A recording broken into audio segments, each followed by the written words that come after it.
বৈষম্য বিরোধী ছাত্র আন্দোলনের দাবির মুখে আওয়ামী লীগের ছাত্র সংগঠন বাংলাদেশ ছাত্রলীগকে আওয়ামী লীগ আমলে করা বিতর্কিত সন্ত্রাস বিরোধী আইনে সন্ত্রাসী সংগঠন হিসেবে নিষিদ্ধ ঘোষণা করেছে অন্তর্বর্তীকালীন সরকার, যেই আইনে জামাতকে নিষিদ্ধ করেছিল আওয়ামী লীগ।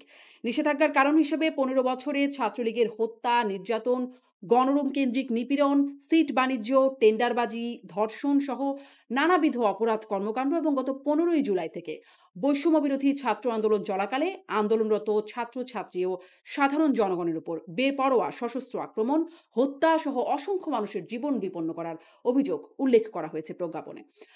আওয়ামী লীগ ১০ নভেম্বর শহীদ নূর হোসেন দিবসকে কেন্দ্র করে গুলিস্তানের 0 পয়েন্টে কর্মসূচি ঘোষণা এবং সামাজিক যোগাযোগ মাধ্যমে হুঁশিয়ারি জানালেও ব্যাপক হামলা, আক্রমণ এবং প্রতিরোধের মুখে বলার মতো উপস্থিতি দেখা যায়নি তাদের। তাই আলোচিত হচ্ছে 0 পয়েন্টে 0 পারফরমেন্স আওয়ামী লীগের।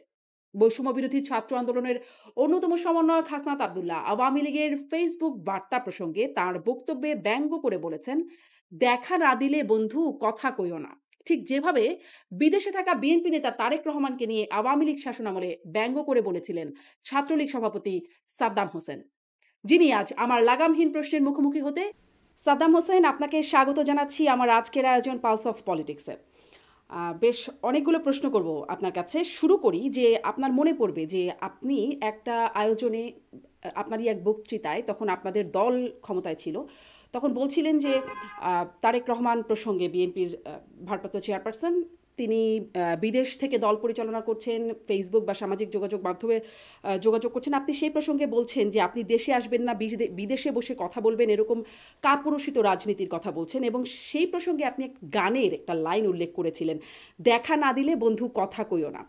এখন আপনার এবং আপনার দলের উদ্দেশ্যে এই লাইনটি ব্যবহার করছে বৈষম্য বিরোধী ছাত্র আন্দোলনের সমন্বয়ক হাসনাত আব্দুল্লাহ সার্জিস ওনারা।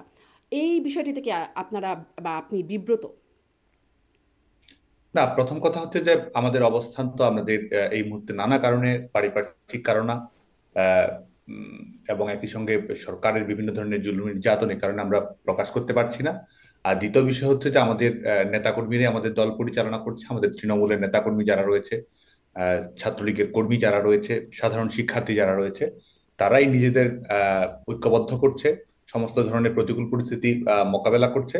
আর আমরা বাংলাদেশ ছাত্রলীগ অবশ্যই আমরা কর্মকৌশলগত কারণে হয়তো আমাদের আহ, আমাদের কর্মকাণ্ডের কিছুটা পরিবর্তন আসতে পারে, কিন্তু বাংলাদেশ ছাত্রলীগ সবসময় আমাদের সাধারণ শিক্ষার্থী, আমাদের অভ্যন্তরীণ কর্মকাণ্ড, সেটির ভিত্তিতে আমরা পরিচালনা করছি এবং প্রকাশ্যে আমাদের কর্মকাণ্ড চলমান রয়েছে। সেটির আলোকে আমাদের কর্মসূচি আগামীতে অব্যাহত থাকবে বলে মনে করি। জি। মানে আপনি আসলে খুব বিব্রত কিনা সেই প্রসঙ্গ বুঝলাম না। আপনি মনে হয় বিব্রত না? না, দেখুন, গোটা দেশই এখন একটি বিপর্যয়ের শিকার অবস্থার মধ্যে রয়েছে। আপনি স্বাভাবিক সাংগঠনিক কার্যক্রম পরিচালনা করার মতো বাস্তবতা বাংলাদেশে কিন্তু নেই। আপনি জানেন যে ইতিমধ্যেই আহ, এই অবৈধ, অগণতান্ত্রিক, অসাংবিধানিক সরকার এক ধরনের নিষেধাজ্ঞা আরোপ করেছে। যারা আহ, কর্মকাণ্ড পরিচালনা করছে তাদেরকে গ্রেপ্তারের আওতায় নিয়ে আসছে। এবং এই অবৈধ সরকারের প্রধান ডক্টর ইউনূসের কিশোর গ্যাং, তারা এক ধরনের গোটা দেশব্যাপী তারা এক ধরনের কর্মকাণ্ড পরিচালনা করছে, মানুষের জন্য জীবন হানিকর। হুম। ইতিমধ্যে অনেকে মৃত্যুবরণ করেছে। তো সার্বিক এই পারিপার্শ্বিক অবস্থা কিন্তু বিরাজ জি, করছে বাংলাদেশে। জি। এরকমই পারিপার্শ্বিক অবস্থা তখন আসলে বিএনপির মুখ থেকে আমরা শুনতাম। যাই হোক, যেই প্রসঙ্গে আসলে এই বক্তব্যটা আসলো, মানে হাসনাত সার্জিস এই বক্তব্যটা দিল যে গানের লাইন, দেখা না দিলে বন্ধু কথা কেউ না। আপনাদের আহ, আওয়ামী লীগ মূল দলের একটি 10ই নভেম্বর নূর হোসেন দিবস উপলক্ষে ডাক দিয়েছিল জমায়েতের 0 পয়েন্টে গুলিস্তানের।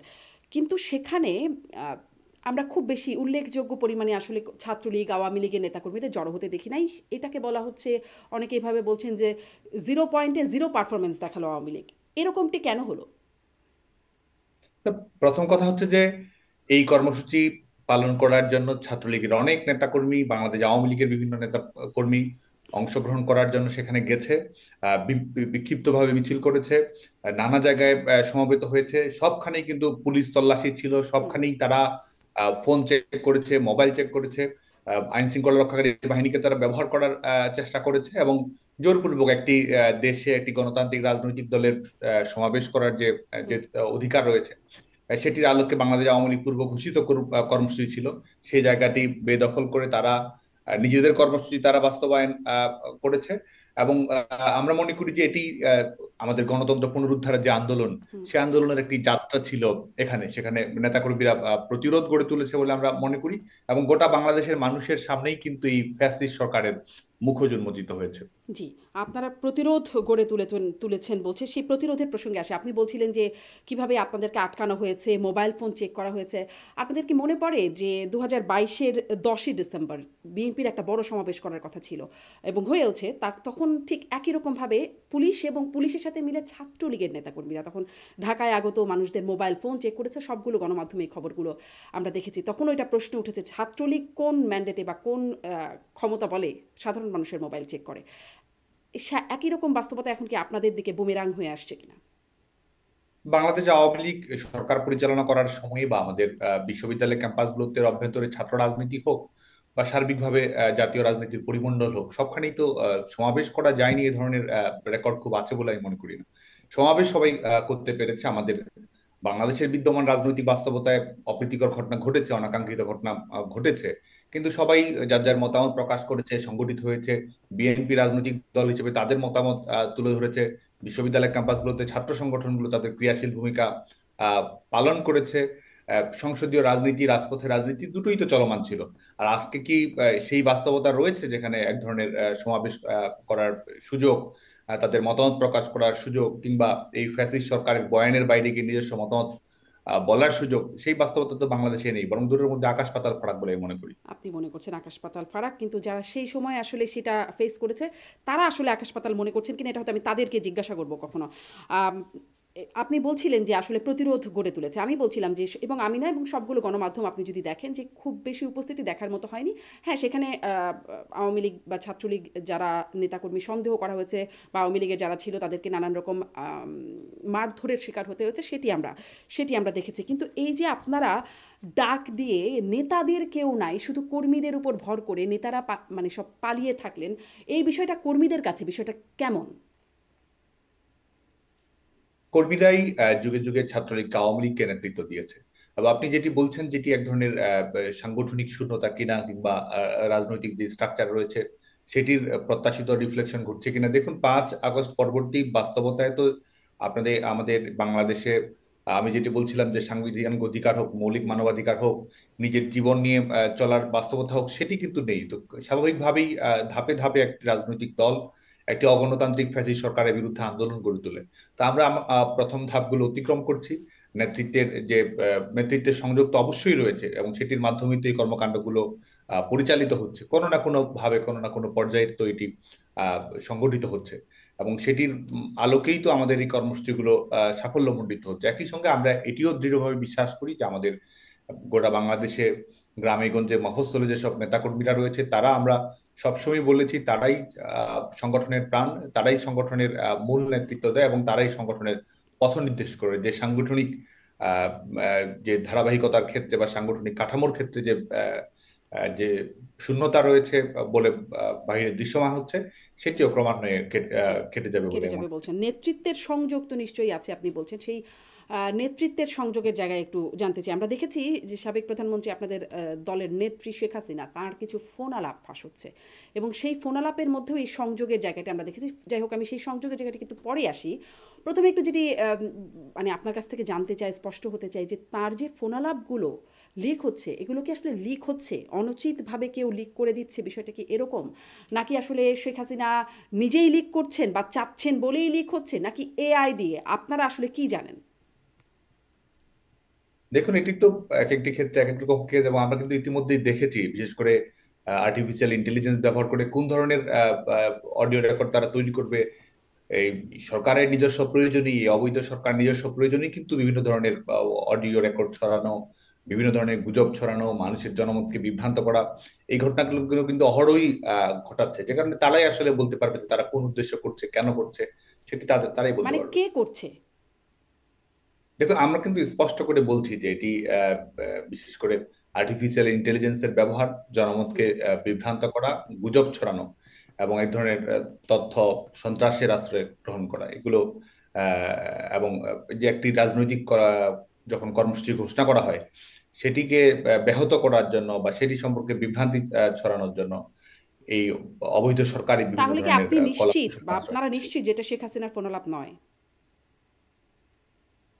দেখুন, আমি কিন্তু বলছি যে যেটা সাংগঠনিকভাবে যেগুলো ব্যবহার করা হচ্ছে আহ, দলের বিরুদ্ধে, দলের কর্মসূচির বিরুদ্ধে এবং জনমতকে বিভ্রান্ত করার জন্য, সেগুলো অবশ্যই এই সরকারের কলাকৌশলের কারণে করা হচ্ছে। মানে হ্যাঁ, সেগুলো এই সরকারের কলাকৌশলের কারণে, কিন্তু আমি এটা বুঝতে পারছি না, যেমন সবশেষ যে ফোনালাপটির বিষয়ে ব্যাপক আলোচনা হলো যে সেই ফোনালাপে শোনা যাচ্ছে শেখ হাসিনা অপর প্রান্তে থাকা কাউকে নির্দেশ দিচ্ছেন যে 10ই নভেম্বরের এই সমাবেশের বিষয়, সেখানে জমায়েত হতে হবে, তার বা বঙ্গবন্ধুর ছবি নাই, সেখানে ট্রাম্পের ছবি নিয়ে জমায়েত হতে বলা হচ্ছে। এবং আমরা আসলে কার্যত সেরকমটার চেষ্টা দেখেছি, এরকম অনেকে গ্রেপ্তারও করা হয়েছে।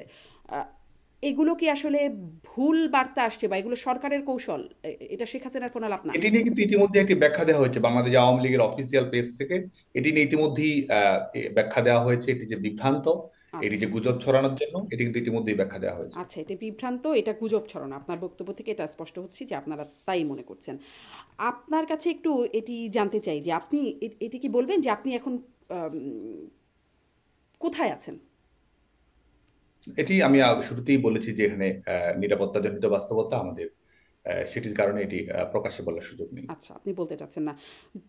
এরকমটা বলা হয়েছে যে আম, মানে 5ই আগস্টের পরে বা 5ই আগস্টের ওই সময়টাতে আপনি আসলে সিলেট সীমান্ত দিয়ে বোরকা পরে পালিয়ে গেছেন, বোরকা সাদ্দাম বলেও অনেকে বলছে। এই বিষয়টি থেকে আপনি কোনো প্রতিক্রিয়া দিবেন? না, এটি সঠিক নয়। এই বিষয়টা ঠিক না বলে বলছেন। আহ, আহ, এই এই আন্দোলনের মানে মানুষের মনে, যে দেশে থাকা নেতাকর্মীদের মধ্যে এই প্রশ্নটি খুব জাগে যে যখন আপনারা আসলে নেতারা সবাই, যেটা আমি একটুখানি প্রশ্নের ধাঁচে আগের বারেও বলছিলাম, আপনারা নেতারা, শীর্ষ নেতারা সবাই দেশ ছেড়ে চলে গেলেন নিজেদের নিরাপত্তার স্বার্থে, এখনও বলছে নিরাপত্তার স্বার্থে কোথায় আছে সেটা বলবেন না। আপনাদের কর্মীরা যে দেশে আছে তাদের জন্য কি আপনারা মানে সেই অনুভবটা করেন? আপনাদের নেত্রী, সাবেক প্রধানমন্ত্রী শেখ হাসিনা, তিনি তার ছোট বোনকে নিয়ে শুধুমাত্র চলে গেলেন।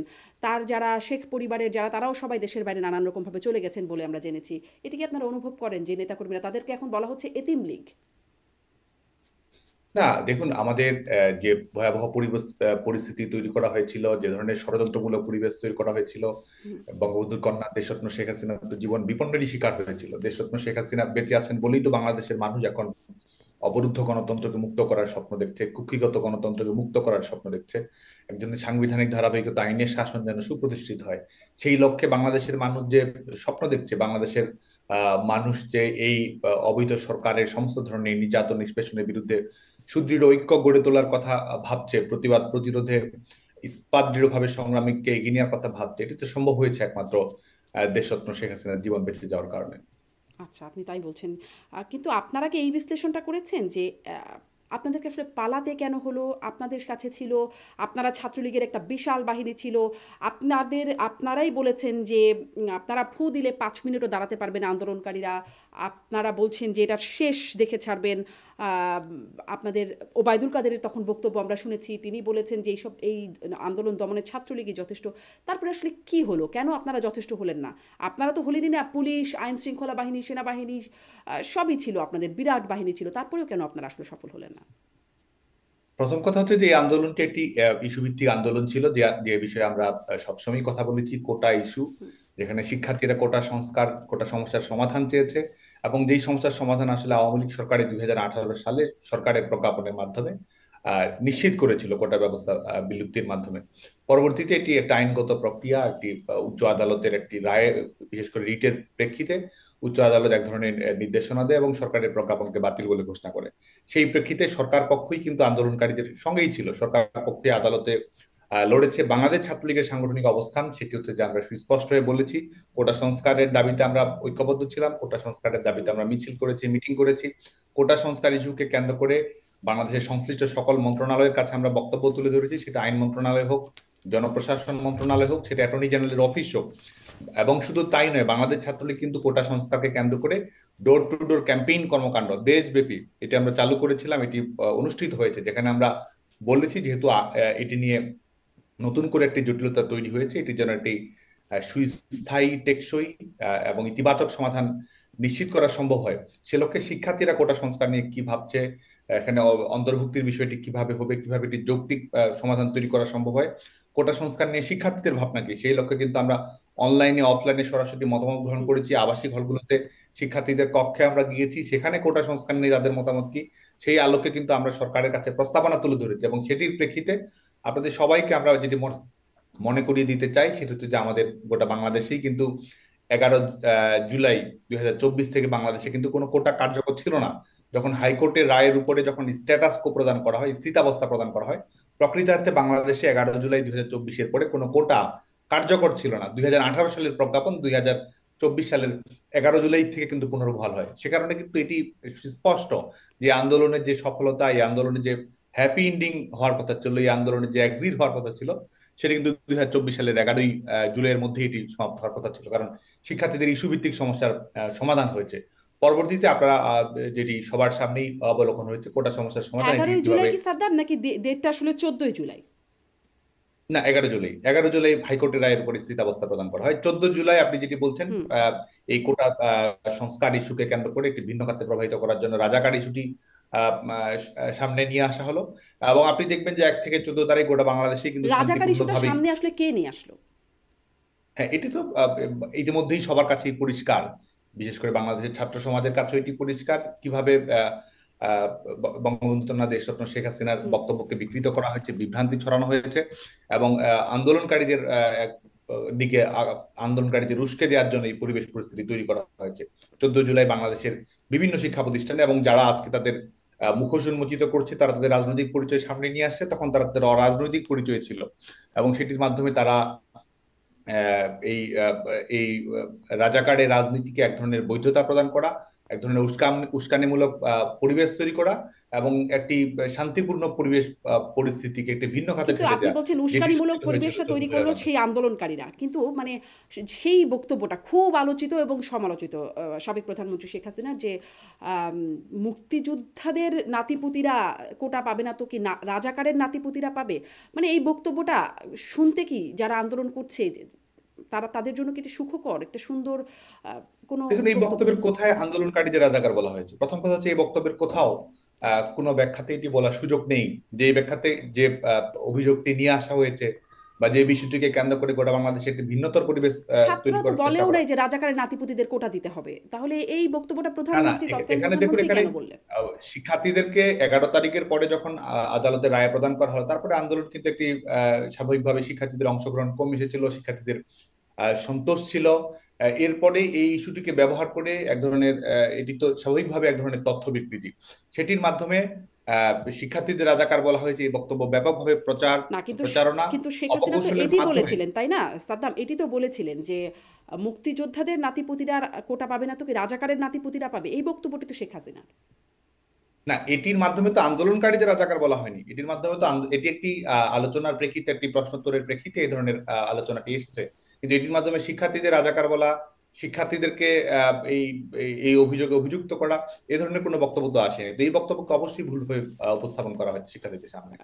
কিন্তু আমি সেটাই আসলে জিজ্ঞাসা করছিলাম যে এরকম একটি বক্তব্য শুনতে কেমন লাগে, যারা আসলে আন্দোলন করছেন তাদের জন্য এই বিষয়টা কেমন লাগে শুনতে, যে তারা তো আসলে রাজাকারের নাতিপুতিদের জন্য সাধারণ আন্দোলন করছে না শিক্ষার্থীরা কোটা নিয়ে। ইতিমধ্যেই সেটি অনুভব করতে শুরু করেছে। তারা যে বক্তব্যকে বিকৃত করা হয়েছে হুম। এবং এদের রাজনীতির যে মূল লক্ষ্য ছিল, এবং সেটি আজকে যখন তারা আমাদের মুক্তিযুদ্ধের অঙ্গীকারকে ভুলুণ্ঠিত করার চেষ্টা করছে, আজকে যখন তারা আমাদের সাংবিধানিক প্রস্তাবনাকে পাল্টে দেওয়ার চেষ্টা করছে, আজকে যখন আমাদের মুক্তিযুদ্ধের আইকনিক বিষয়গুলোকে তারা প্রতিস্থাপিত করার চেষ্টা করছে, সেটির মাধ্যমে এটি প্রতীয়মান হয় ইতিমধ্যেই যে তারা এই রাজাকারের ছুটিকে কিসের জন্য সামনে নিয়ে এসেছিল।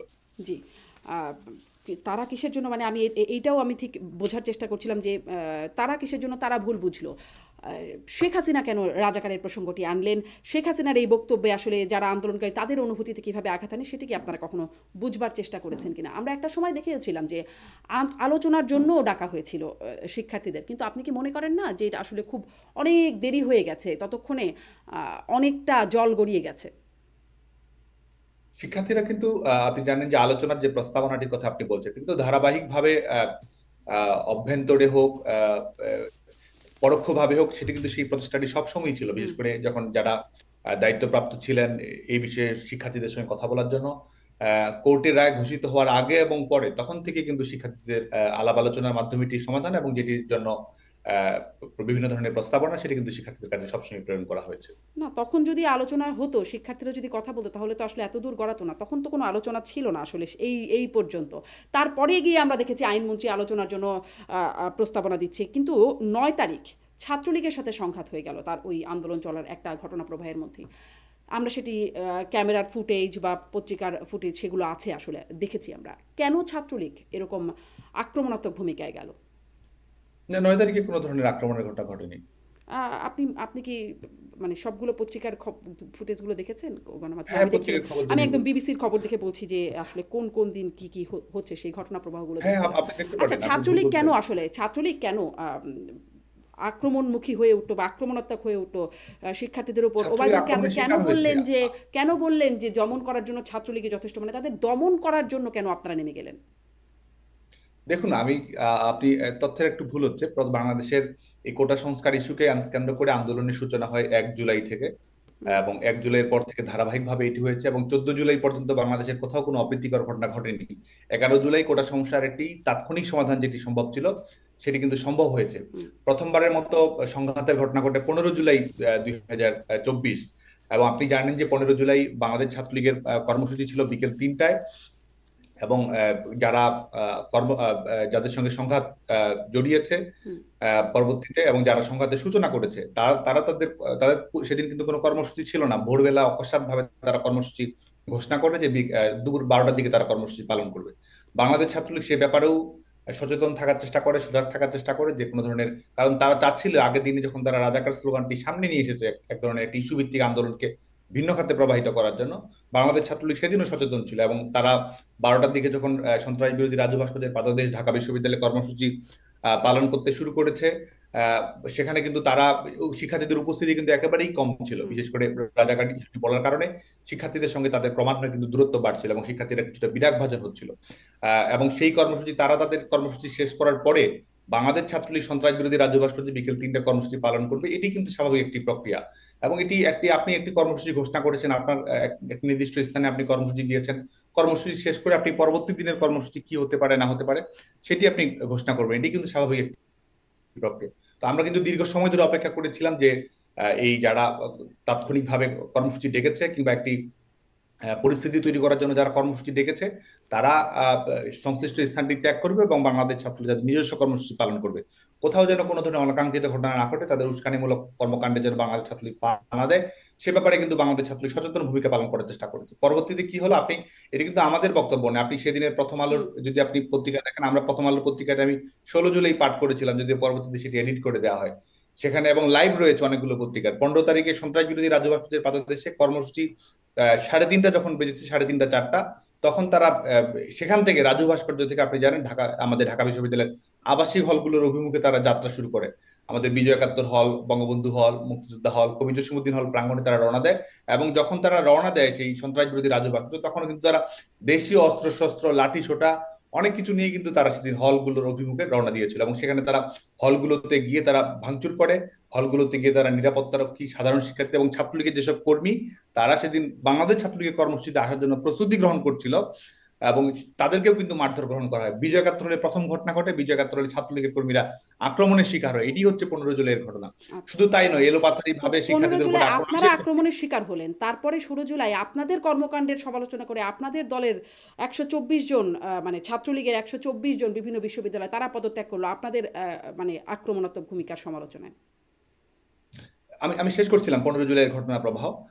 স্বাভাবিকভাবেই যখন আপনি এক ধরনের উস্কানিমূলক ঘটনা ঘটাবেন, স্বাভাবিকভাবে একটি সংগঠন যখন আক্রমণের শিকার হবে, এবং বেধড়ক মারধরের শিকার হয়েছিল, আপনি ইউটিউবে সার্চ দিলেই সেটি পাবেন, নিউজ লিঙ্কগুলোতে হুম, সেটি পাবেন, বাংলাদেশ ছাত্রলীগের কর্মীরা বিজয় একাত্তর হলে কিভাবে আক্রমণের শিকার হয়েছিল। এবং যখন এই ধরনের ঘটনাগুলো ঘটছিল, আমরা কিন্তু সুস্পষ্ট হয়ে বুঝতে পারছিলাম যে এক ধরনের পরিস্থিতিগত সুযোগ নেওয়ার জন্য, এক ধরনের উস্কানিমূলক পরিবেশ সৃষ্টি করার জন্য তারা সেটি করার চেষ্টা করছে। বাংলাদেশ ছাত্রলীগ সেদিনও সংঘর্ষ এড়িয়ে যাওয়ার জন্য চেষ্টা করেছে, এবং তারা যখন, শুধুমাত্র তাই নয়, পরবর্তীতে টিএসসি তে গিয়ে মাইকিং করে শিক্ষার্থীদেরকে সেখানে নিয়ে আসার, তৈরি করার চেষ্টা করে। আপনি দেখুন, সেখানে তো বিজয় একাত্তর হল বা বঙ্গবন্ধু হল কিংবা মুক্তিযোদ্ধা হলে যাওয়ার তো কোনো প্রশ্নই ছিল না, সেটি তাদের কোনো ঘোষিত কর্মসূচি ছিল না। তারা উস্কানিমূলক কথাবার্তা বলেছে, জোরপূর্বক আক্রমণ করেছে, এবং পরবর্তীতে আমরা দেখতে পাই যে সেটিকে কেন্দ্র করে গোটা বাংলাদেশে তারা এই আন্দোলনকে এক ধরনের সহিংসতার দিকে তারা ঠেলে দিয়েছে। জি, আপনি ভিডিও ফুটেজগুলোর কথা বলছেন। আমরা আসলে ঠিক উল্টা ভিডিও ফুটেজগুলোও দেখেছি এবং তার প্রেক্ষিতে জিজ্ঞাসা করছিলাম, আপনাদের নেতাকর্মীরা ১৬ জুলাই ১২৪ জন পদত্যাগ করেছিল। মানে ফেসবুকে স্ট্যাটাস দিয়ে জানিয়েছিল যে তারা ছাত্রলীগের কর্মকাণ্ডের সাথে নাই। তারা এই কর্মকাণ্ডকে বর্বরোচিত বলে মন্তব্য করছে। আপনারা এত এটি সঠিক নয়। এই ব্যাপারে বাংলাদেশ ছাত্রলীগের পক্ষ থেকে আমরা কিন্তু বিবৃতি দিয়েছিলাম। কিছু ঘটনা ঘটেছে আপনি যেটি বলছেন, বাংলাদেশ ছাত্রলীগের পক্ষ থেকে আমরা কিন্তু এটি পরিষ্কার করেছিলাম। 16 জুলাই আমরা পরিষ্কার করেছিলাম যে এ ধরনের কোনো ঘটনা ঘটেনি। অল্প কিছু, আপনি যেটি বলছেন সংখ্যার কথা, সেটি কিছু কিছু মাত্রায় ঘটেছে। একটি ছাত্র জি, সংগঠন এবং একদম আমাদের নাম ধরে এবং তরুণদের তাদের কি, সংগঠন, কি সেখানে স্ট্যাটাস তরুণদের। সেই বক্তব্যগুলোও এসেছে। আপনি যদিও অস্বীকার করছেন। মানে আপনি বলছেন আপনি সচেতন বা আপনারা সচেতন ছিলেন। সেদিন কিছুদিন আগে সাবেক পররাষ্ট্রমন্ত্রী এবং সাবেক তথ্যমন্ত্রী ডক্টর হাসান মাহমুদের একটি সাক্ষাৎকার একটি টেলিভিশন চ্যানেলে আমরা দেখেছি। সেখানে তিনি বলছেন যে এটি ৫ই আগস্টের এই ঘটনাটা একটা ষড়যন্ত্রের অংশ, দেশীয় আন্তর্জাতিক, এবং তারা এই ষড়যন্ত্র সম্পর্কে, মানে আপনারা এই ষড়যন্ত্র সম্পর্কে ওয়াকিবহাল ছিলেন। আপনিও বলছেন যে আপনারা সচেতন ছিলেন। এত সচেতন বা ষড়যন্ত্র সম্পর্কে জানা সবকিছু সত্ত্বেও কখন গিয়ে আসলে এই বিষয়টাতে আপনাদের পালাতে বাধ্য হলেন আপনারা? কখন গিয়ে পরিস্থিতি এমন হয়ে গেল? ঠিক কোন মুহূর্ত থেকে? দেখুন, আমরা শুরু থেকেই যেটি বলছি যে কোটা ইস্যুর একটি শান্তিপূর্ণ সমাধান, ইস্যু ভিত্তিক সমাধান, এবং শিক্ষার্থীদেরকে কেউ যেন ব্যবহার না করতে পারে সে লক্ষ্যে কিন্তু বাংলাদেশ ছাত্রলীগ এবং সরকার আন্তরিকতার সঙ্গে ভূমিকা পালন করার চেষ্টা করছে। আপনি দেখবেন 16 তারিখে, 15 তারিখে এই সহিংসতামূলক, 14 তারিখে এই ধরনের উস্কানিমূলক স্লোগান, 15 তারিখে এক ধরনের সহিংসতামূলক পরিবেশ পরিস্থিতির সূচনা, এবং পরবর্তীতে আমরা দেখতে পাই যে 16 তারিখ থেকে শুরু করে ধারাবাহিকভাবে প্রশস্ত করলো। এটি কিন্তু ইতিমধ্যেই আরো বেশি প্রকাশিত হতে শুরু করেছে। ষড়যন্ত্রের অবয়বটি সম্পর্কে বাংলাদেশের মানুষ ইতিমধ্যেই সচেতন হয়েছে, এবং আমরা মনে করি যে যত সময় যাবে এটির জি, পেছনে যে প্রেক্ষাপট রয়েছে, যেটিকে এই অবৈধ সরকারের প্রধান মেটিকুলাসলি ডিজাইনড বলেছেন, এবং এই লাশগুলো আসলে তাদের মাধ্যমেই ঘটানো, এবং সেটির মাধ্যমে তারা একটি জি। আপনি প্রেক্ষাপট তৈরি বলছেন যে করেছে, পেছনে কারা এটি জড়িত প্রমাণিত। সেটি বেরিয়ে আসবে, সেটি বেরিয়ে আসতে শুরু করেছে, বেরিয়ে আসবে। কিন্তু যেটি আমরা প্রকাশ্যে দেখেছি সেটিকে কি করে আপনারা অস্বীকার করবেন? আ সবকিছু বাদ দিয়েও যদি বলি, সেই পুলিশ অফিসারের স্বরাষ্ট্রমন্ত্রীর সাথে কথোপকথন, যেখানে তিনি রিপোর্ট করছেন স্বরাষ্ট্রমন্ত্রীকে যে সমস্যা হচ্ছে একটাকে মারি, একটাই মরে, একটাই যায়, বাকিটি থাকে, বাকিটি যায় না। মানে এই যে বক্তব্য, এবং স্বরাষ্ট্রমন্ত্রী সেটি শুনছেন, বাকি পুলিশ অফিসাররা তাকে পরিবেষ্টিত করে আছে। এই বিষয়গুলোকে আপনারা, এই যেটি প্রকাশ্য হয়েছে সেটিকে আপনারা কি করে অস্বীকার করবেন? দেখুন, আমরা এই 15 জুলাই থেকে বাংলাদেশে 5 আগস্ট, পরবর্তীতে 15ই আগস্ট পর্যন্ত কি ঘটেছে না ঘটেছে এটি নিয়ে ইউএন ফ্যাক্ট ফাইন্ডিং কমিটিও কাজ করছে, এবং সরকারের পক্ষে সে অবস্থানটি কি ছিল, সরকারের কি কোনো আমরা আমরা যখন দেখতে পাই যে সেটি স্বাধীন বিচার বিভাগীয় তদন্ত কমিটি গঠন করা হয়েছিল, জাতিসংঘকে তদন্ত করার আহ্বান জানানো হয়েছিল, এবং এই ঘটনায় এই হত্যাযজ্ঞের সঙ্গে কারা সম্পৃক্ত রয়েছে হুম। সেটি যেন বের না হতে পারে। আজ কিন্তু সেই লক্ষ্যে কিন্তু যারা এই ক্ষমতাসীন হয়েছে পেছনের দরজা দিয়ে, তারা কিন্তু সেই চেষ্টাই করছে। আওয়ামী লীগ সরকার আহ, এই এটির সঙ্গে যারা সম্পৃক্ত রয়েছে, এটির এই ঘটনাগুলো যারা ঘটিয়েছে, এটির কর্মপরিকল্পনা যারা তৈরি করেছে, এটি যারা মঞ্চস্থ করেছে, সেই তথ্যগুলোর ব্যাপারে আওয়ামী লীগ সরকার কিন্তু আন্তরিকতার সঙ্গে ভূমিকা পালন করছিল, এবং এইটা এটি কি অবশ্যই আন্তরিকতার সাথে ভূমিকা বের পালন হয়ে। করার মানে একটা নমুনা, সাদ্দাম? যেটি আমি বলছিলাম, ঠিক যেই উক্তিটির কথা বলছিলাম পুলিশ অফিসারের, এবং স্বরাষ্ট্রমন্ত্রীর কাছে রিপোর্ট করছেন। স্বরাষ্ট্রমন্ত্রী নিশ্চয়ই সরকারের বাইরে কেউ না, তিনি ওই সময়ের মানে অন্যতম প্রধান একজন ব্যক্তি সরকারের। তার কাছে যে রিপোর্টটি যাচ্ছে, নিশ্চয়ই প্রধানমন্ত্রীও সেটি সম্পর্কে ওয়াকিবহাল না হবার তো কোনো কারণ নেই। এবং প্রধানমন্ত্রী ৫ই আগস্টে তার যে বক্তব্যের যেই বিষয়টি বাইরে পরবর্তীতে এসেছে, যে তিনি সেনাবাহিনী প্রধানকে বলছেন, সব বাহিনী প্রধানদের নিয়ে বসে তিনি বলছেন পুলিশ তো পারছে, আপনারা পারছেন না কেন, এরকম বক্তব্য আসছে। আর গণমাধ্যমে তো সেটি আমরা প্রকাশ্যেই দেখেছি, পুলিশ অফিসার স্বরাষ্ট্রমন্ত্রীকে এই রিপোর্টটি করছেন যে এটা হচ্ছে সমস্যা, একটাকে মরলে একটাই মরে, একটাই যায়, বাকিটি থাকে। তাহলে আসলে সরকারের ভূমিকা কিভাবে গ্রহণযোগ্য ভূমিকা বলবেন আপনি? দেখুন, সরকার সহিংসতা এড়ানোর জন্য সকল ধরনের ব্যবস্থা গ্রহণ করেছিল, এবং মানুষের জানমালের নিরাপত্তা, জীবনের নিরাপত্তা নিশ্চিত করা।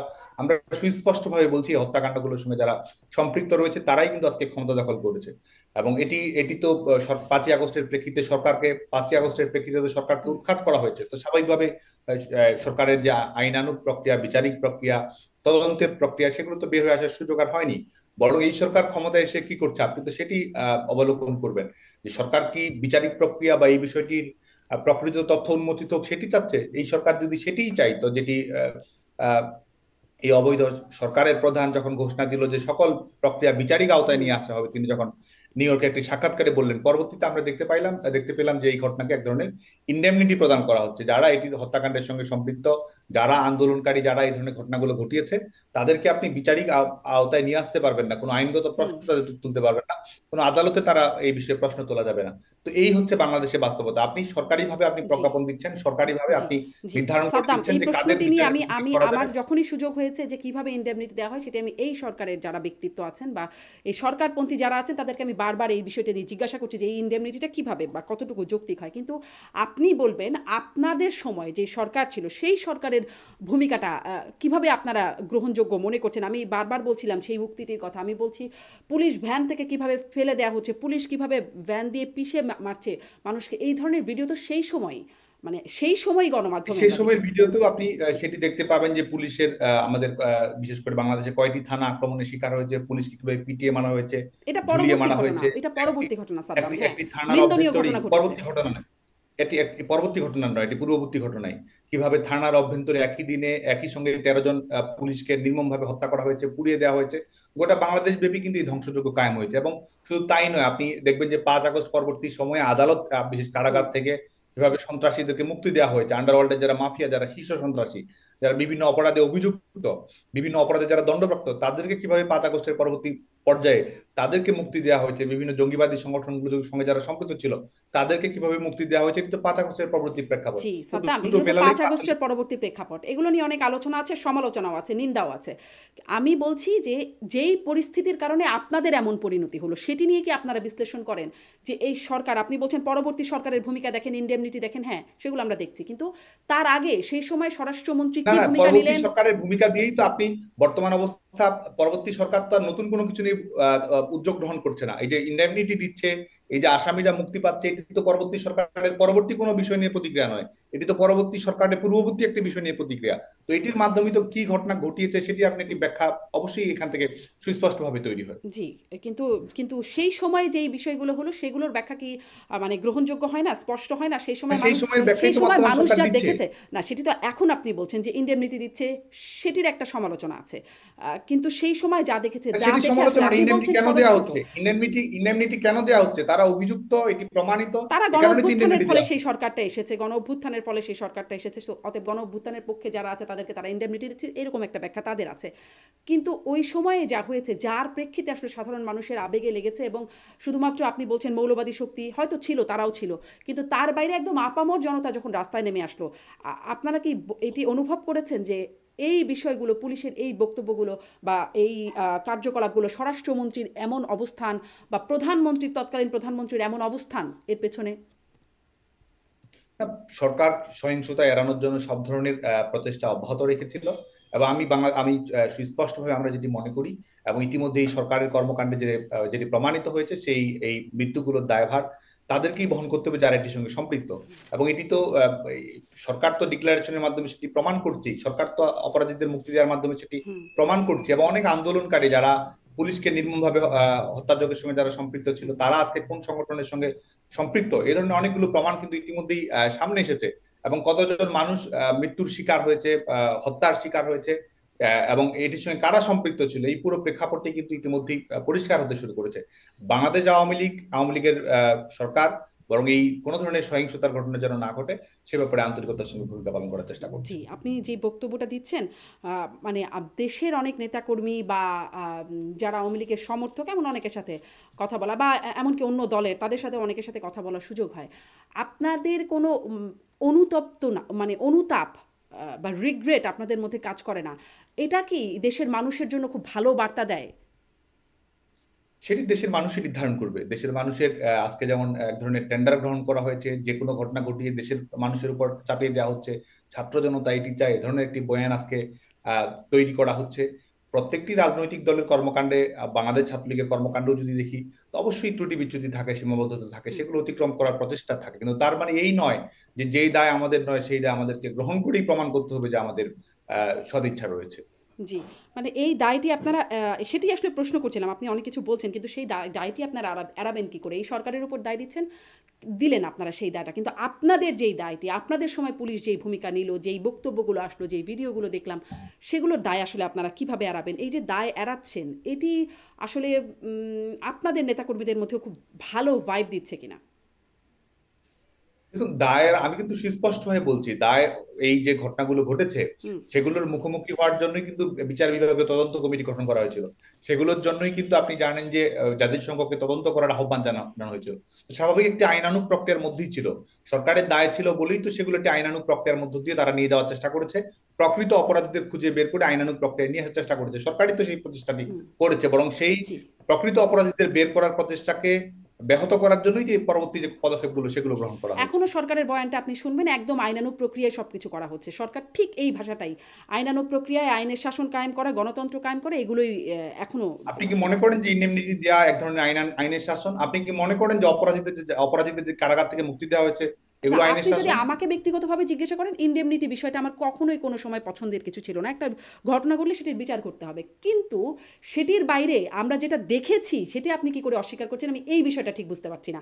যে সব দায় এই সরকারকে নিতে হবে, লাশের দায় সেই, কিন্তু আপনাদের সময় যেই বিষয়গুলো চোখের সামনে মানুষ দেখলো, শুনলো, সেই বিষয়টা আপনারা কিভাবে আসলে দায় এড়িয়ে যাচ্ছেন? এই যে দায় এড়িয়ে যাচ্ছেন, এই জন্য আপনাদের আমি কিন্তু বলেছি দায় সরকার গ্রহণ করেছে কিনা, দায় সরকার গ্রহণ করেছে না সেটি স্বাধীন বিচার বিভাগীয় তদন্ত কমিটি, সেটি আনুষঙ্গিক অন্যান্য তদন্ত, সেটির মাধ্যমে কিন্তু ধারাবাহিকতা রক্ষা করা হয়েছে। দায় কারা এড়িয়েছে? দায় তারা এড়িয়েছে যারা হত্যাকাণ্ডের সঙ্গে সম্পৃক্ত এবং যারা আজকে সরকারি বিভিন্ন ধরনের রক্ষা কবচ দিচ্ছে যে হত্যাকারীদের যারা যেন কোনো ধরনের বিচারিক প্রক্রিয়ার আওতায় নিয়ে আসা না হয়।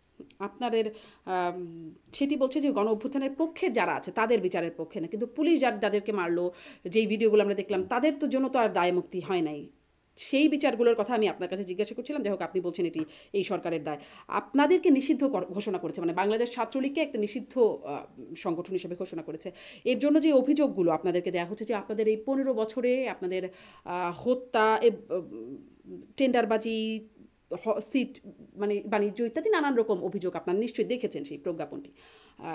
এবং সেই ১৫ জুলাই থেকে আপনাদের যে ভূমিকা, সেই ভূমিকার জন্য আসলে দুটি স্পষ্ট করে কারণ হিসেবে আপনাদেরকে নিষিদ্ধ ঘোষণা করা হচ্ছে। আসলে এই ঘোষণা মানে আপনাদের সাথেও যখন সামনাসামনি কথা হতো, তখন বারবার এই প্রশ্নটাই করতাম। বিভিন্ন সময় ছাত্রলীগের অপকর্মের কারণে ছাত্রলীগের নেতাকর্মীদের সাথে কথা বলতাম আমরা। এই বিষয়গুলো আসলে আপনারা কিভাবে অস্বীকার করেন আপনাদের অতীতের এই অপকর্ম? মানে এই অপকর্মের কারণে আমরা দেখেছি আপনাদের শোভন রাব্বানীকে বহিষ্কারেরও ঘটনা ঘটেছে। আমরা দেখেছি ২০০৯ সালে এমনকি আপনাদের সাংগঠনিক পদ থেকে সরে দাঁড়িয়েছিলেন আপনাদের নেত্রী শেখ হাসিনা তখন বিরক্ত হয়ে। আপনারা আসলে কিভাবে নিজেদের দায় খণ্ডান? বাংলাদেশ ছাত্রলীগ বাংলাদেশের শিক্ষা প্রতিষ্ঠানগুলোতে বাংলাদেশের ছাত্র রাজনীতির যে ধারাবাহিকতা ছিল সেখান থেকে অবশ্যই বের হয়ে এসেছে এবং গত 15 বছরে ছাত্র রাজনীতিতে অনেক ইতিবাচক উপাদান তৈরি করেছে। বাংলাদেশের শিক্ষা প্রতিষ্ঠানগুলো সেশনজট মুক্ত হয়েছে, সন্ত্রাস মুক্ত হয়েছে। এটি সম্ভব হয়েছে এক ধরনের ইতিবাচক রাজনীতি এবং সরকারের আন্তরিকতার কারণে এটি সন্ত্রাসমুক্ত সম্ভব হয়েছে। হয়েছে? সাদ্দাম কিভাবে হ্যাঁ, সন্ত্রাসমুক্ত অবশ্যই। হয়েছে? আবরারকে অবশ্যই মারার মতো সন্ত্রাস মুক্ত ঘটনা হয়েছে। ঘটে যায়। আ এরকম শিবির ভেবে আপনারা যাকে তাকে মারেন, ছাত্রলীগের দেখুন, এই নেতাকর্মীরা। প্রত্যেকটি ঘটনার বিচারিক প্রক্রিয়া সম্পন্ন হয়েছে। আবরারের হত্যাকাণ্ডের সঙ্গে যারা সম্পৃক্ত ছিল তারা সবাই হুম, আজকে কারাগারে এসেছে, রায় হয়েছে। বিশ্বজিৎ হুম, হত্যাকাণ্ডের সঙ্গে যারা সম্পৃক্ত ছিল তারা কারাগারে রয়েছে, তারা বিচারিক প্রক্রিয়ার আওতায় এসেছে। এখন এই ধরনের ঘটনা আজকে মার্কিন যুক্তরাষ্ট্রের স্কুলগুলোতেও তো বিভিন্ন সময় অনাকাঙ্ক্ষিত ঘটনা ঘটে, জি, শুটিং, ম্যাস কিলিং এর ঘটনা ঘটে, শুটিং এর ঘটনা ঘটে। হুম। তো এটি তো এক ধরনের ক্রিমিনাল অফেন্স, তো সামাজিক অনেক সময় সমাজে বিচ্ছিন্ন ভাবে হোক বা এক ধরনের একটি প্রবণতা হিসেবে না, হোক, সেটি তো ঘটেই থাকে। সাদ্দাম, এটি তো কিন্তু খুব এটির সঙ্গে ছাত্র বিচ্ছিন্ন ঘটনা রাজনীতির, না। আমি কেন বলছি এটি বিচ্ছিন্ন ঘটনা না? কারণ এটি একদম না আমি ছাত্রলীগের যেটি ট্রেন্ড। বলছি, আমি একটু একটি প্রশ্নটা করব? ফৌজদারি আচ্ছা, অপরাধ, আমি আপনাকে শেষ বলি, করেন। একটি জি, ফৌজদারি অপরাধ ঘটেছে, একটি ফৌজদারি অপরাধ ঘটেছে।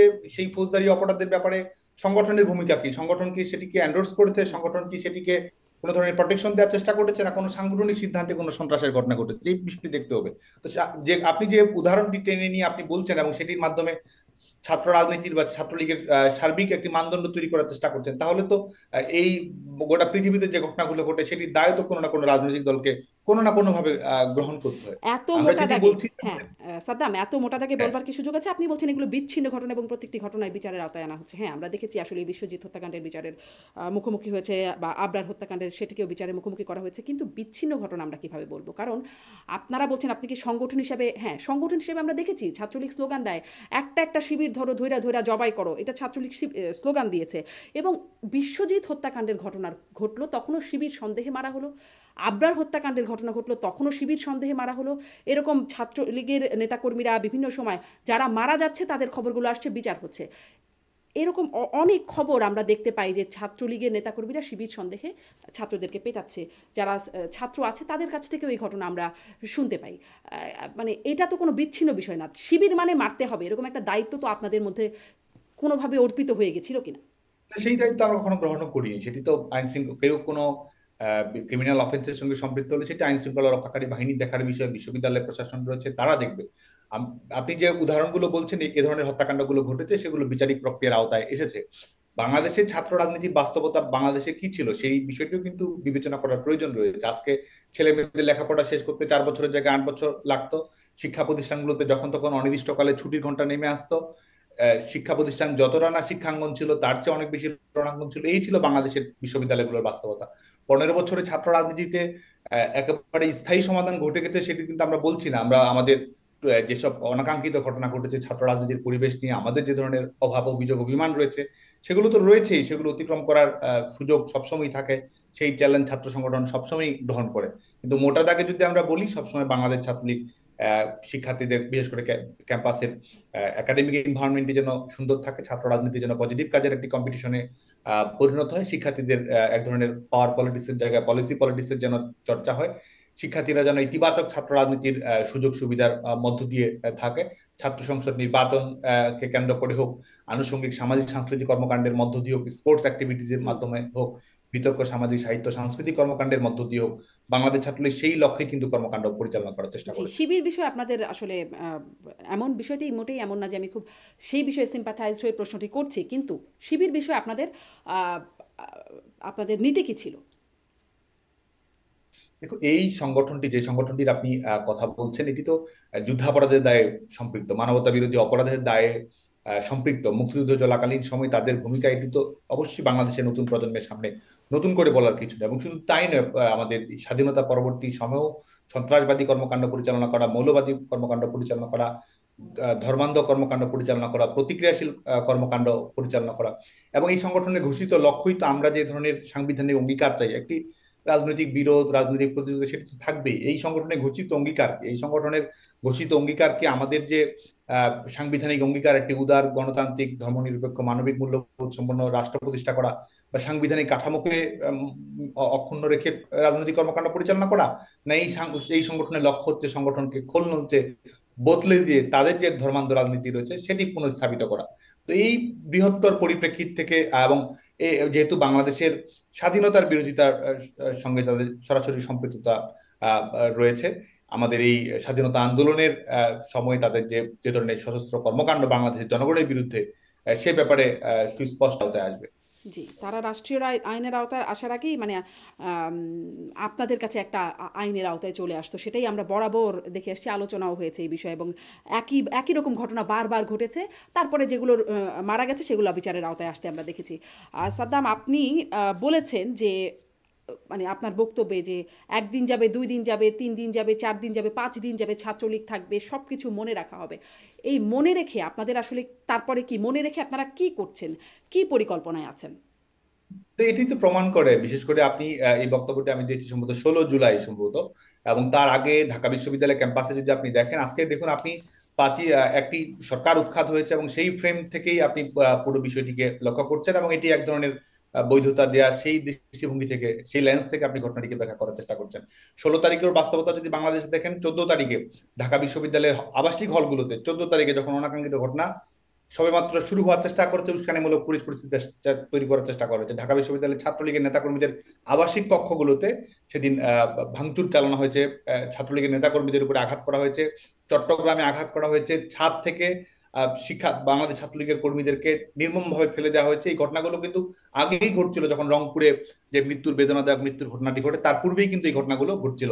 15 তারিখে সহিংসতা তারা তৈরি করেছে, ছাত্রলীগ নেতাকর্মীদের উপর হামলা চালিয়েছে, রাতে আবাসিক হলগুলোতে তারা এই ঘটনাগুলো ঘটছে। শুধু তাই নয়, 16 তারিখ দিবা মধ্যরাতের পরে আপনি দেখবেন যে আমাদের মেয়েদের হলগুলোতে, আবাসিক হলগুলোতে আমাদের মেয়েদের উপর কিভাবে কোনো ধরনের, কোনো ঢাকা বিশ্ববিদ্যালয় তো বাংলাদেশের কোনো বিশ্ববিদ্যালয় আবাসিক হলের হলগুলোর অভ্যন্তরে, মেয়েদের অভ্যন্তরে কোনো ধরনের সংঘাতমূলক পরিস্থিতির অবকাশ ছিল না, কিন্তু সেখানেও তারা আমাদের আমাদের যারা নারী কর্মী রয়েছে তাদেরকে কিভাবে তারা পিটিয়েছে, হল থেকে বের করে দিয়েছে, বিভিন্ন ধরনের মানহানিকর অবমাননাকর কর্মকাণ্ডের সঙ্গে সম্পৃক্ত হয়েছে। এই ঘটনাগুলো কিন্তু 15 এবং 16 তারিখের ঘটনা।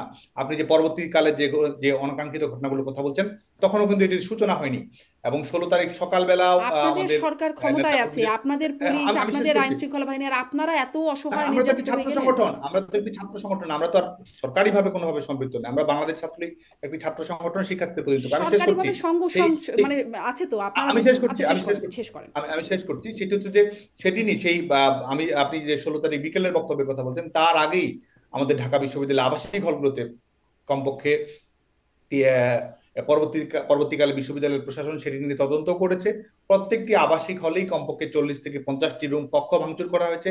আমাদের ছেলে মেয়ে যারা ছাত্রলীগের সঙ্গে সম্পৃক্ত ছিল তাদের সার্টিফিকেট পুড়িয়ে দেওয়া হয়েছে।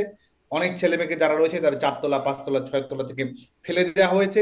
এই ছিল গোটা বাংলা, এবং এই ছিল গোটা বাংলাদেশের অবয়বের চিত্র। সেই প্রেক্ষিতে বাংলাদেশ ছাত্রলীগের পক্ষ থেকে আমরা সুস্পষ্টভাবে আমরা ঘোষণা দিয়েছিলাম যে আমরা মনে রাখা হবে, অবশ্যই যারা অপরাধ করেছে তাদেরকে বিচারিক প্রক্রিয়ার আওতায় কখনো না কখনো আসতেই হবে। জি, আপনি বলছেন আপনারা সরকারিভাবে কোনো, আপনাদের তো, আপনারা একটা ছাত্র সংগঠন, কিন্তু আপনারা, আমরা বিভিন্ন সময় দেখেছি সেই সড়ক আন্দোলনের সময় থেকে শুরু করে বিভিন্ন সময় যখনই কোনো আন্দোলন দমাতে হয় তখন পুলিশের সাথে হেলমেট পরিহিত অবস্থায় ছাত্রলীগের নেতাকর্মীরা থাকেন। এবং সেই সময় পুলিশ তাদেরকে কিছু বলেও না, সেই হেলমেট বাহিনীকে কিছু বলেও না, সেটি আমরা দেখেছি। মানে আপনারা তো সরকারের আইন শৃঙ্খলা বাহিনীর সাথে আপনাদের খুব সুসম্পর্কে ছিল। মানে আপনি যেভাবে ব্যাখ্যা করছেন, এত অসহায়, এত নির্যাতিত হয়ে গেলেন, আপনার দল ক্ষমতায় আছে, আপনাদের প্রশাসন আপনাদের নিয়ন্ত্রণাধীন, এত অসহায় হয়ে গেলেন, এই বিষয়টা কি মানুষ আসলে খুব নিচ্ছে? এই ঘটনাগুলো ঘটেছে, এটা 14, 15, 16 তারিখে বাংলাদেশের শিক্ষা প্রতিষ্ঠানগুলো, শিক্ষার্থী যারা রয়েছে তারা এই সম্পর্কে অবগত রয়েছে। আইন শৃঙ্খলা রক্ষাকারী বাহিনী তার হলের অভ্যন্তরে তাদের কর্মকাণ্ড তারা যদি পরিচালনা এতটাই করবে না। অবগত কিন্তু থাকলো, তাহলে সবাই আসলে রাস্তায় আমরা কাদের দেখলাম? এত যে মানুষ বিক্ষুব্ধ হয়ে গেল, কারফিউ ভেঙে সব চলে গেল, এই মানুষগুলো কাদেরকে আমরা দেখলাম? সব কি মৌলবাদী শক্তি? এত ছিল মৌলবাদী শক্তি যারা রাস্তায় নেমে আসলো? আপনাদের ব্যাখ্যা কি, কারা আসলো রাস্তায়? আমরা স্পষ্ট হয়ে বলছি, সেটি মৌলবাদী অপশক্তি যারা রয়েছে তারা তো এটির সঙ্গে সম্পৃক্ত ছিলই, তারা এটির সঙ্গে ওতপ্রোতভাবে জড়িত হয়েছে। ম্যাটিকুলাসলি ডিজাইনের সঙ্গে তারা অংশ হিসেবেই তারা কাজ করেছে। বিভিন্ন প্রতিক্রিয়াশীল চক্র তারা জড়িত হয়েছে, এটি তো আমরা বলছি। একই সঙ্গে এটিকে রাজনৈতিকভাবে ব্যবহার যারা করেছে, সেই তাদের শিক্ষার্থীদের শান্তিপূর্ণ আন্দোলনকে অশান্ত করার জন্য, তা বিভিন্ন রাজনৈতিক দল তো এটির সঙ্গে পরবর্তীতে সম্পৃক্ত হয়েছে, যারা আজকে ছড়ি ঘোরানোর চেষ্টা করছে। তো সার্বিকভাবে যে যেটিকে রাজপথে যারা নেমে এসেছে, সাধারণ মানুষের অংশগ্রহণের চেয়ে সবচেয়ে বড় বিষয় হচ্ছে যে সাধারণ মানুষ কিংবা সাধারণ শিক্ষার্থীদেরকে যারা ব্যবহার করছে, তাদের যে বিভিন্ন প্রশিক্ষিত ক্যাডার রয়েছে, কর্মী বাহিনী রয়েছে, তাদের উপস্থিতি কিন্তু এই পরিবেশ পরিস্থিতিটি তৈরি করেছে। এবং যখন তারা আইন শৃঙ্খলা রক্ষাকারী বাহিনীর মুখোমুখি হয়েছে, তারা যখন সহিংসতামূলক পরিবেশ পরিস্থিতি তৈরি করেছে, এবং সেটির প্রেক্ষিতে পরবর্তীতে যখন কারফিউ প্রদান করা হলো, পরবর্তীতে আবার 29 জুলাই বা 30 জুলাইতে যখন দ্বিতীয় দফায় একটি সমাধান, চূড়ান্ত সমাধান কিংবা আনুষঙ্গিক সমস্ত প্রক্রিয়া অবলম্বন করার পরেও যখন এটিকে যখন মানুষের মৃত্যু আপনি নিশ্চিত করছেন সুনিপুণ ভাবে, যখন আপনি কৌশলের আশ্রয় গ্রহণ করে লাশের উপর ভর করে মানুষের আবেগকে ব্যবহার করার চেষ্টা করছেন, মানুষকে বিভ্রান্ত করার ক্যাপাসিটি যখন আপনার হাতে থাকছে, রিমোট কন্ট্রোলটি যখন আপনার হাতে থাকছে, তখন সেটিকে আপনি সরকারের উপর রিমোট চড়া হওয়ার কন্ট্রোলটা কৌশল আপনাদের হাত করছেন। থেকে, রিমোট সেভাবেই কন্ট্রোলটা কিন্তু তো পুরোপুরি সেভাবেই আপনাদের এই হাতে ঘটনাটি ছিল। ঘটানো হয়েছে। রিমোট কন্ট্রোলটা তো পুরোপুরি আপনাদের হাতে ছিল, সেখান থেকে আসলে রিমোট কন্ট্রোল অন্যদের হাতে চলে গেল কেন? নাকি আসলে এই বিষয়টা আপনারা না বললেও বিষয়টি এরকমই যে এতটাই মানুষ বিরক্ত বা এতটাই মানুষের নাভিশ্বাস উঠে গিয়েছিল যে সাধারণ মানুষকে তারা ব্যবহার করতে পেরেছে? আপনি বলছেন তারা ব্যবহার করেছে, আমি ওই জন্য বললাম সাধারণ মানুষকে তারা কেন ব্যবহৃত হলো সাধারণ মানুষ? দেখুন, একটি রাজনৈতিক দলের যতজন কর্মী থাকে, বাংলাদেশের রাজনৈতিক দলগুলো, বাংলাদেশের সকল ধরনের রাজনৈতিক দলগুলোর যে বিশাল সাংগঠনিক কাঠামো রয়েছে, এবং সেটির সঙ্গে যদি আপনি এক ধরনের অনাকাঙ্ক্ষিত অপ্রীতিকর ঘটনা ঘটান এবং দুটো যদি যোগসাজশ ঘটান, তো স্বাভাবিকভাবে এটির সঙ্গে এই যে আজকে জনগণের সম্পৃক্ততা বা আনুষঙ্গিক অন্যান্য বিষয় সম্পর্কে একতরফা ব্যাখ্যা দেওয়া হয়, সেটি সঠিক নয় বলে আমি মনে করি। এটি মূলত একটি রাজনৈতিক পৃষ্ঠপোষকতা অবশ্যই ছিল, এবং একই সঙ্গে দেশি বিদেশি ষড়যন্ত্র ছিল।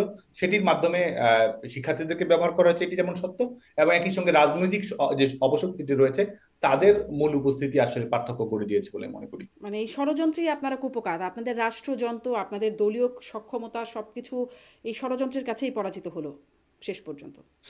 রাজনৈতিক ঘটনা প্রবাহে অবশ্যই আপনার বিভিন্ন ধরনের ঘটনা ঘটে, এবং অবশ্যই সহিংসতার বিষয়টিকে এড়ানো বা একটি সরকারের প্রায়োরিটি কি থাকে, একটি সংগঠনের প্রায়োরিটি কি থাকে, সেটাও কিন্তু বিবেচ্য একটি বিষয় বলে আমরা মনে করি। এবং রাজনৈতিক ইতিহাস তো আর এই 3 মাসের ক্যালেন্ডারে সীমাবদ্ধ থাকবে না, অবশ্যই এটির সঙ্গে সঙ্গে আরো বেশি উন্মোচিত হবে। এবং বাংলাদেশের মানুষের যে গণতন্ত্রের প্রতি যা আবেগ রয়েছে, গণতান্ত্রিক ধারাবাহিকতার প্রতি বাংলাদেশের মানুষের যে আস্থা রয়েছে, সাংবিধানিক ম্যান্ডেট, জনগণের ম্যান্ডেটের প্রতি বাংলাদেশের মানুষের যে আস্থা রয়েছে, সেটি বাংলাদেশের মানুষ পুনঃস্থাপন করবে বলে আমি মনে করি। আপনারা দেশে ফিরবেন কি করে? দেখুন, আমার অবস্থানই তো আপনি অবগত নন। আচ্ছা, আপনি না হয় অবস্থান জানি না আমরা, কিন্তু আমরা অনেকের অবস্থানই জানি। আপনাদের অনেকেই যে দেশে নাই সেই বিষয়টা আমরা নিশ্চিত। এবং কে কোথায় আছে তাদের অবস্থানও অনেকটাই আমরা নিশ্চিত। আপনারা এই যে এবং আপনাদের যে মানে দলের নেত্রী, সভানেত্রী, সাবেক প্রধানমন্ত্রী শেখ হাসিনা তিনিও চলে গেলেন, পালিয়ে চলে গেলেন ভারতে। দেশে ফেরার আপনাদের মানে কৌশলটা কি বা পরিকল্পনাটা কেমন? যদি বলি এটি সামনের নির্বাচনে অংশগ্রহণের জন্যই বা কিভাবে ফিরবেন? দেখুন, এটি তো মূল রাজনৈতিক দলের প্রশ্ন। যেটি বিষয় সেটি হচ্ছে যে আমি যেটি বিশ্বাস করি একজন ছাত্র আন্দোলনের কর্মী হিসেবে, বাংলাদেশ ছাত্রলীগের কর্মী হিসেবে, সেটি হচ্ছে যে কুক্ষিগত গণতন্ত্রকে মুক্ত করার জন্য বাংলাদেশের মানুষ, বাংলাদেশের ছাত্র জনতা অবশ্যই একটি শান্তিপূর্ণ আন্দোলনের মধ্য দিয়েই এই সরকারের পতন নিশ্চিত করবে। এবং রাজনৈতিক দল অবশ্যই জনগণকে সাথে নিয়ে এই অপশক্তির বিরুদ্ধে, এই অবৈধ সাংবিধানিক সরকারের বিরুদ্ধে প্রতিরোধ করে তুলবে। সাদ্দাম, আমরা দেখছি যে আপনারা ট্রাম্প আসাতে আওয়ামী লীগের মধ্যে বেশ একটা খুশি বা সন্তুষ্টি। সেটি আসলে কেন? ট্রাম্পের উপরে কিসের ভরসা? বাংলাদেশে অনেকেই, আন্দোলনকারীদের অনেকেই ট্রাম্প লীগ বলে এখন এটাকেও ট্রল করছে। বাংলাদেশের আওয়ামী লীগের দেশরত্ন শেখ হাসিনার সবচেয়ে বড় শক্তি হচ্ছে বাংলাদেশের জনগণ।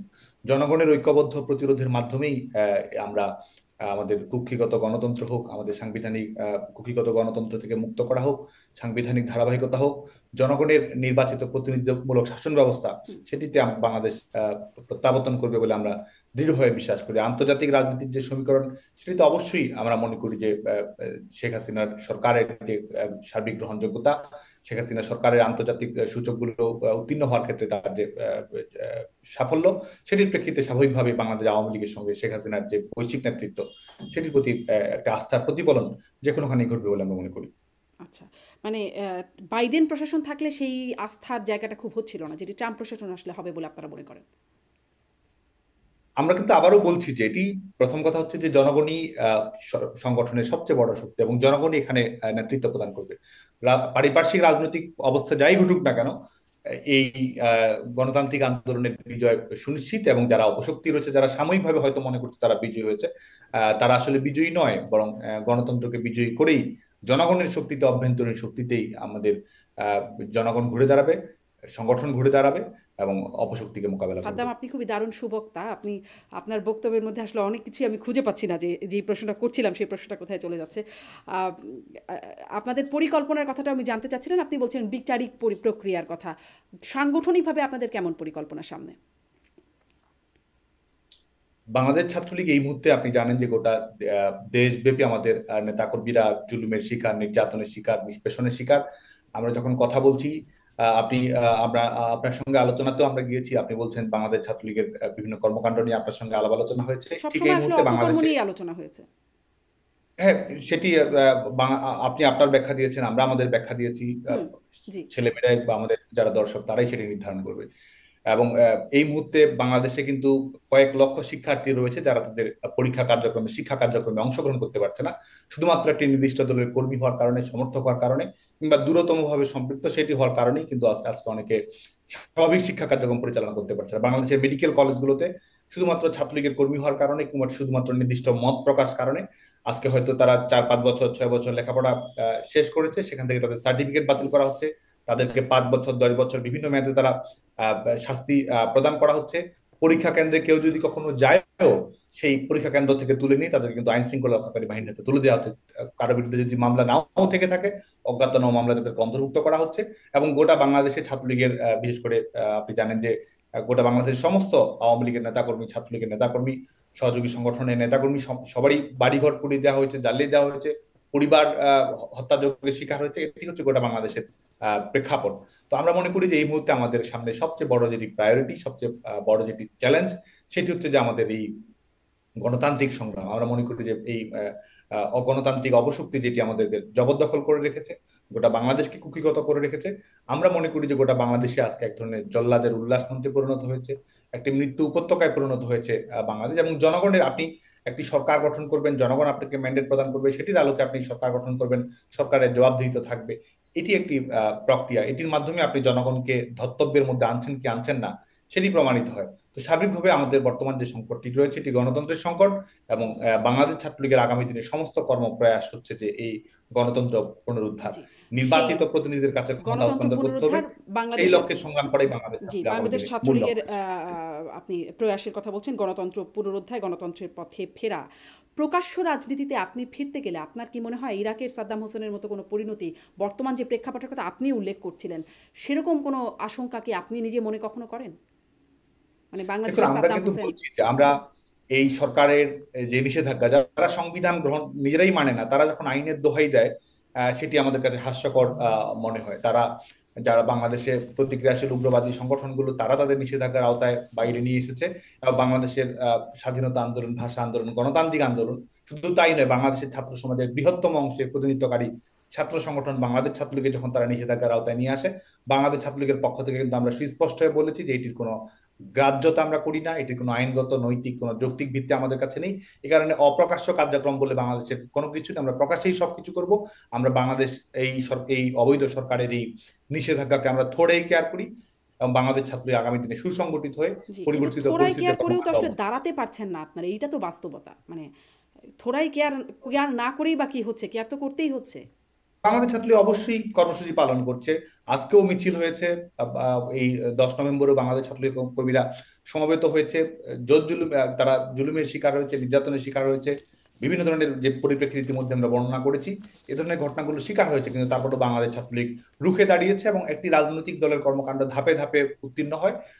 বাংলাদেশ ছাত্রলীগ অবশ্যই তাদের কাঙ্ক্ষিত লক্ষ্যে জি, সফল জি। হবে। অনেক ধন্যবাদ সাদ্দাম হোসেন। আপনি অনেকগুলো অভিযোগ করছিলেন বর্তমান সরকারের বিরুদ্ধে।